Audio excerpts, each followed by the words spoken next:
যারা জীবন দিল প্রতিশোধ চাই না, কিন্তু বিচারটা কি পাবো না? শুধু কারো বাবার বিচার, নিজের বিচার, মায়ের বিচার, বোনের বিচার, ভাইয়ের বিচার হবে, আর এই দেশের নিরীহ জনগণ শহীদ হয়েছে তাদের হত্যাকারীদের বিচার হবে না? সেই বিচারও ইনশাল্লাহ এই বাংলার মাটিতে হবে। কোনো বিচার 50 বছর পরে হয়েছে এই দেশে, কোনোটা হয়েছে 21 বছর পরে। আমরা কথা দিচ্ছি এই বিচারও ইনশাল্লাহ জয় দিন, জয় মাস, জয় বছর পরেও হবে হবে হবে ইনশাল্লাহ। আমরা সরকারের কাছে খোলা মনে আহ্বান জানাবো।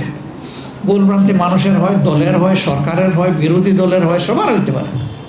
আমরা মনে করি সুস্পষ্টভাবে আপনারা জাতির সাথে দেওয়া কথা লঙ্ঘন করেছেন, আপনারা জাতির সাথে বিশ্বাস রক্ষা করেন নাই, আপনারা বিশ্বাসঘাতকতা করেছেন। আমাদেরকে আপোষের অনেক প্রস্তাব দেওয়া হয়েছে, অনেক লোভ টোপ বিভিন্নভাবে দেওয়া হয়েছে।